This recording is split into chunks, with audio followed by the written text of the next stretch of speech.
Publishing a game is hard. Who knew? Well, I didn't, but now I do. That really was not meant to rhyme. I don't know what was going on there. That was ignore that bit. Publishing a game is really difficult. So to help understand how difficult it is for developers like you, I decided to release my own game and just try and learn how to publish and where the problems of publishing actually are for developers. So today are 3 things that I found whilst publishing my own game that I think you really need to work on if you're a developer trying to publish your own game. I don't know how many times I can say that. So yeah, here we are. This is what I found out in no particular order. Number 1, media kits or press kits, however you want to refer to them, are really, really important. And I think it's an area that a lot of people really overlook, and they become kind of a, oh yeah, I'll get a media kit done at some point, or yeah, I'll just chuck in a couple of pictures there for people to have a look at. Really important you make sure your media kit is top notch. And when I say top notch, you don't have to spend hours and hours doing some fancy presentation. It can just be a Dropbox folder with your game's name on it, and then just folders with all the information everyone's going to need. And just quickly, what are they going to need? What makes a good media kit?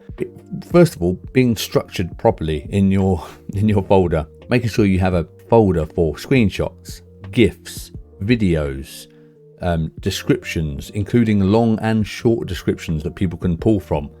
Also things that I think, well, definitely a lot of people, I don't see this very often at all, is having a content creators folder. What you're going to be putting in there are pictures and screenshots and images of your game that people can use for thumbnails for YouTube or their Twitch stream or anything like that. So as a content creator, when you have to make a thumbnail for YouTube, which is one of the most important parts of a YouTube video, trying to find an image that actually works that is related to the game is really difficult, because screenshots are often taken with the main character smack in the middle of the screen and then just the level all over the place, which is fine, that's the game.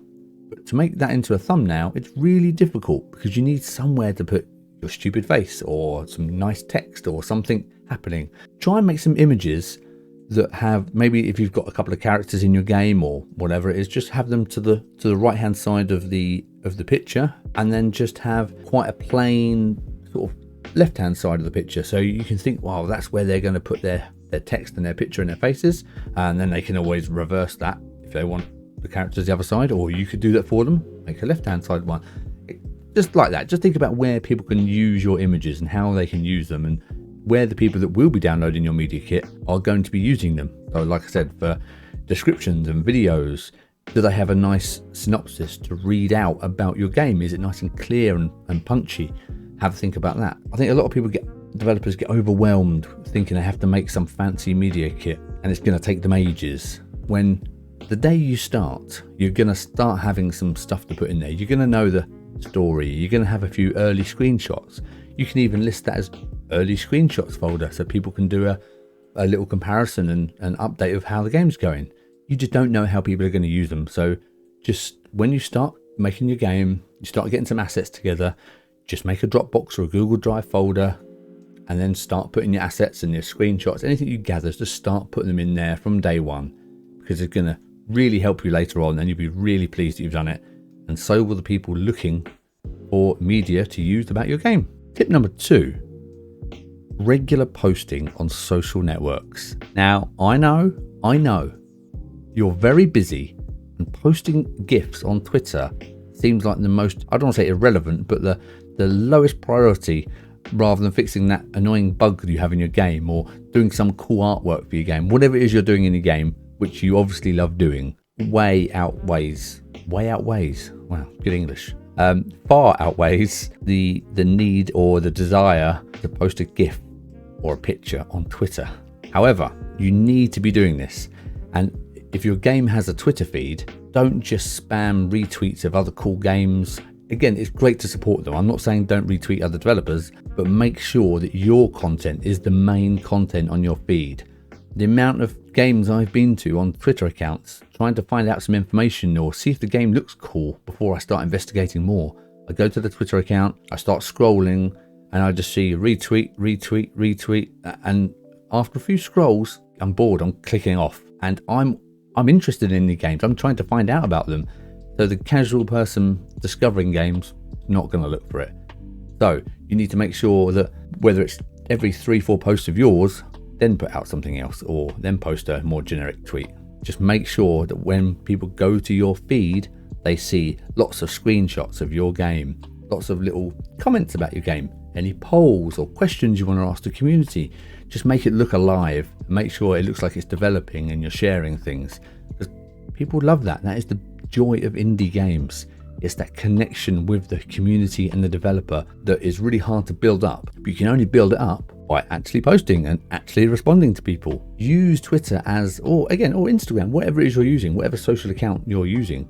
Just pick one and just do one. Don't have to do more than one. But it's really important to start building up a connection with your community. So if people make a little bit of some fan art about your game coming up, or they make some funny clip of your game, or anything they do to create about your game, you really need to kind of go over the top in exaggerating your thanks for that, because have someone go out of their way and create a piece of content about your game that's might not even be out yet. It's still early and it's just you developing it.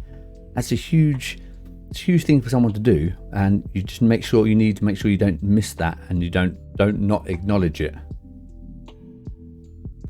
Yeah, I need to stop learning about publishing and start learning English again, apparently. Just make sure you're constant with your messages, constant with your pictures and your tweets. That's all I'm saying. The third tip for you is related to tip 2. So you're thinking, how the hell am I going to find time to start posting GIFs and pictures about my game? I've got way too much to do. And I agree, you do have way much to do. And I honestly don't understand how any of you ever release a game and make it. I've got no idea how you do it, so well done to you. You're doing an incredible job if you're still managing to do all this. I'm just trying to knock down some hurdles that maybe you haven't thought of. So let's go on to number 3, and that is creating a calendar for content and development. Now, what do I mean by this? I mean, I can't reach it. Have a little whiteboard, have a little calendar where you just write down the days of the week for that month, that week, whatever you want to break it down to, and just color coordinate some times and key things you need to achieve. So if you have Monday to Thursday just solidly working on your game, who am I kidding? I know you're doing it 7 days a week, but let's just go with this. Monday to Thursday is development. I'm going to do Monday, Tuesday, Wednesday, I'm developing the game, you're creating new things. Thursday might be bug fixing, that's your day. But then Friday perhaps is your social media day, your media kit day, or something to create exposure for your game day. That's a terrible line. Don't use that phrase on there. You'll never fit it on. If you've got scheduled time or days, think, right, Friday, I'm going to create some tweets. I'm going to create some new GIFs. I'm going to create some little video clips of the game. I'm going to do some content. And then you can just schedule it to go out throughout the week. You can have like a tweet or 2-3 tweets a day, or whatever, however many you can manage. Just schedule them to be posting out every couple of days, every day. So it looks like your account is alive. It looks like you are creating content for your game, and it just makes sure people feel engaged. That's all it is. Because you don't want to be creating the game and then one Sunday afternoon you go, oh, have I posted a tweet in? When was the last time I posted a tweet? And you look on Twitter and it's actually 2 weeks since you posted anything. Not good enough. If you're serious about creating your game and you want it to be a business, then you have to treat this side, the boring side. I'm going to say the boring side for developers is doing all this social media rubbish. You might have the greatest game in the world. Well done to you. But if nobody knows about it, then it's completely useless to everybody. So we have to get you in the mindset of trying to get this out to people. And the way to do that is to share on social media and make some connections. So once you've got your calendar and you've got regular posts going out, you will start seeing interactions. So maybe you need to start scheduling in maybe half an hour before you start your development for the day. So from 9 to 9:30, you just spend that time responding to any mentions on Twitter or any replies or anything anyone's posted or hashtags they've used about your game. Just spend a little bit of time just going through Twitter, going through Instagram, wherever you're posting, and just reply to the community and make sure that people are feeling responded to.